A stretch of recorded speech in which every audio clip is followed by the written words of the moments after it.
नमस्कार, स्वागत है आपका हरियाणा समाचार में। यदि आप चैनल पर पहली बार आए हैं तो चैनल को अभी सब्सक्राइब करें और हाँ, आप हमें किस जिले से देख रहे हैं कमेंट सेक्शन में अपना नाम जरूर लिखें। तेज हरियाणा के अलावा खेतीबाड़ी से जुड़े हर अपडेट हेतु हमारे नए चैनल तेज एग्रो चैनल को भी सब्सक्राइब जरूर करें। कैथल एसडीएम अमरेंद्र मंथली मामले में गिरफ्तार। ओवरलोड वाहनों के ट्रांसपोर्टरों से मंथली लेने के मामले में मंगलवार को स्टेट ब्यूरो विजिलेंस अंबाला ने कैथल एसडीएम अमरेंद्र को उनके कार्यालय से गिरफ्तार कर लिया। अमरेंद्र सिंह के पास अंबाला में जिला परिवहन अधिकारी का अतिरिक्त कार्यभार था। उनके खिलाफ कैथल के ट्रांसपोर्टर देवराज के शिकायत के बाद जांच शुरू हुई थी। हरियाणा विजिलेंस ने अमरेंद्र की गिरफ्तारी की पुष्टि की है। रूठी प्रेमिका मनाने को बना नकली पुलिसकर्मी। हरियाणा के हिसार में रूठी प्रेमिका को मनाने और रौब झाड़ने के लिए एक प्रेमी पुलिस कर्मचारी बनकर उसके कॉलेज में पहुंच गया। वहां छात्राओं के आई कार्ड चेक करते समय शक हुआ तो कॉलेज वालों ने पुलिस को सूचित कर दिया। भिवानी में पहाड़ दरकने का मामला, एनजीटी के आदेशों पर कमेटी का पुनर्गठन। हरियाणा के भिवानी में दरके डाडम पहाड़ के मामले में कमेटी का पुनर्गठन किया गया है। एनजीटी के आदेशों पर भिवानी उपायुक्त की ओर से बनाई कमेटी अब रिटायर्ड आईएएस एसएस प्रसाद की अध्यक्षता में जांच करेगी। रिश्वतखोर नायब तहसीलदार अमित कुमार गिरफ्तार। हरियाणा के महेंद्रगढ़ जिले में मंगलवार को विजिलेंस टीम ने नायब तहसीलदार अमित कुमार को रिश्वत लेते हुए रंगे हाथों उसके ऑफिस से ही गिरफ्तार किया। आरोपी नायब तहसीलदार ने रजिस्ट्री के नाम पर एक वकील से 14,000 रुपए की रिश्वत ली थी। पानीपत में 22 लाख की कबूतरबाजी, 2 ठगों ने जमींदार को अमेरिका में नौकरी लगवाने के बहाने हड़पे रुपए।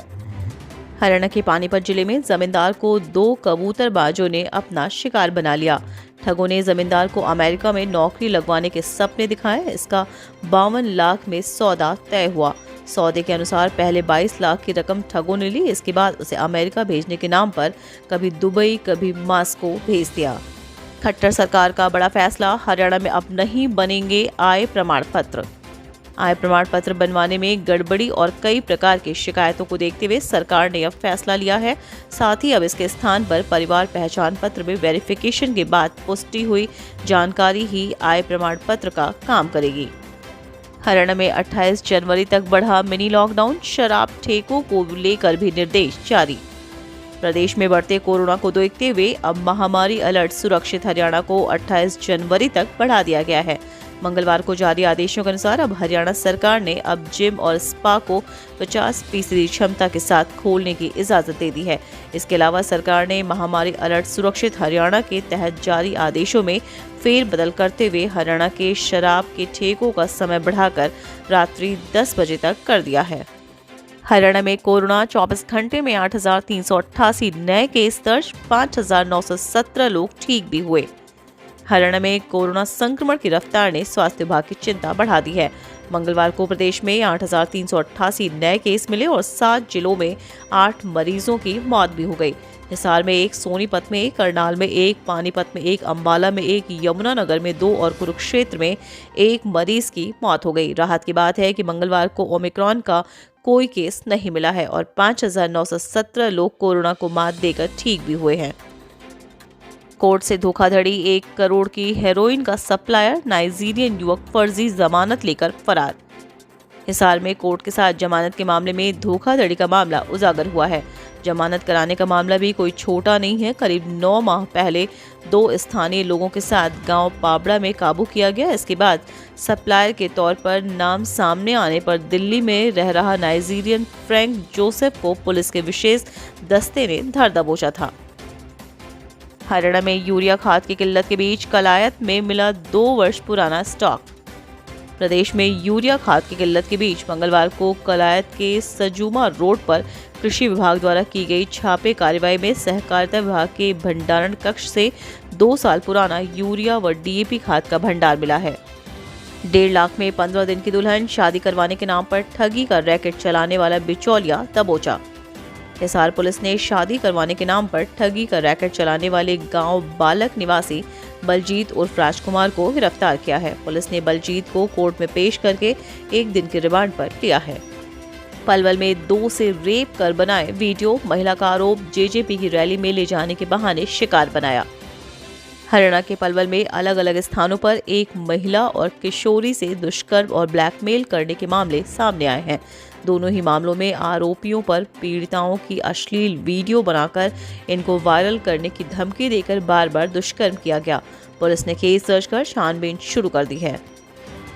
सिरसा में किसानों ने घेरा ऐलनाबाद थाना। नकली डीएपी बेचने वालों की गिरफ्तारी न होने पर 3 घंटे जमे रहे किसान। हरियाणा के सिरसा के ऐलनाबाद में किसानों ने मंगलवार को पुलिस थाने का घेराव किया। नकली डीएपी खाद बेचने वालों की गिरफ्तारी नहीं होने पर गुस्साए किसानों ने पुलिस के खिलाफ नारेबाजी करते हुए जोरदार प्रदर्शन किया। पुलिस ने आरोपियों को 30 जनवरी तक गिरफ्तार कर लेने का आश्वासन दिया है। फर्जी अधिकारी बनकर ठगे 6 लाख। फॉर्च्यूनर में सवार होकर आए थे बदमाश। हरियाणा के बहादुरगढ़ जिले में एक व्यापारी के साथ 6 लाख रुपए की ठगी हुई है। ठगी करने वाले फॉर्च्यूनर में सवार होकर आए थे और खुद को वाइल्ड लाइफ अफसर बताकर व्यापारी को डराया, फिर नकदी हड़पने के बाद फरार हो गए। 1100 में से 72 महिला कांस्टेबल अभ्यर्थी फर्जी। हरियाणा में सरकारी नौकरी में झूठे शपथ पत्र देने वालों में लड़कियां भी कम नहीं हैं। 1100 महिला कांस्टेबल की भर्ती में 72 युवतियों के शपथ पत्र फर्जी मिले हैं। अब आयोग ने इन्हें 28 जनवरी तक अपने शपथ पत्र वापस देने का मौका दिया है या फिर तहसीलदार से लिखवा कर लाने के लिए कहा है। हरियाणा कृषि विश्वविद्यालय में क्लर्क की नौकरी के नाम पर युवती से 8 लाख की ठगी।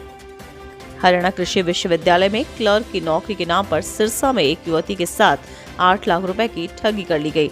डिग मंडी निवासी युवती ममता के अनुसार आजाद नगर निवासी पवन कुमार वर्मा ने उससे यह पैसे ठगे हैं। मामले की शिकायत उसने पुलिस को दी तो जांच अधिकारी एएसआई नौरंग ने उससे 50,000 रुपए की मांग की।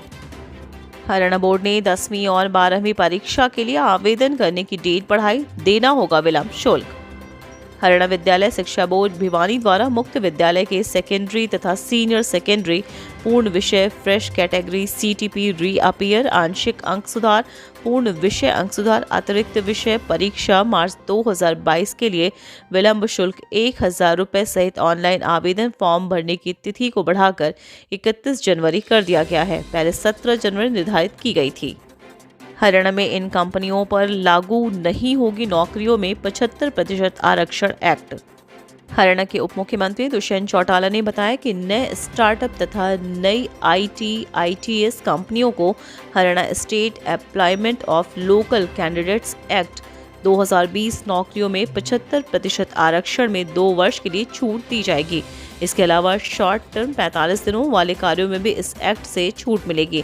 यह घोषणा उन्होंने चंडीगढ़ प्रेस क्लब में मीट द प्रेस कार्यक्रम के दौरान की। यमुनानगर में बेटे से परेशान पिता ने पेड़ पर फांसी लगाकर की आत्महत्या। यमुनानगर के गांव हुंडेवाला के नजदीक आम के बाग में एक व्यक्ति ने संदिग्ध हालात में पेड़ पर फांसी लगाकर आत्महत्या कर ली। मृतक की पत्नी ने अपने पति को खुदकुशी के लिए मजबूर करने का आरोप लगाया है। पुलिस ने आरोपित बेटे पर मामला दर्ज कर लिया है। अभी आरोपित को गिरफ्तार नहीं किया गया है।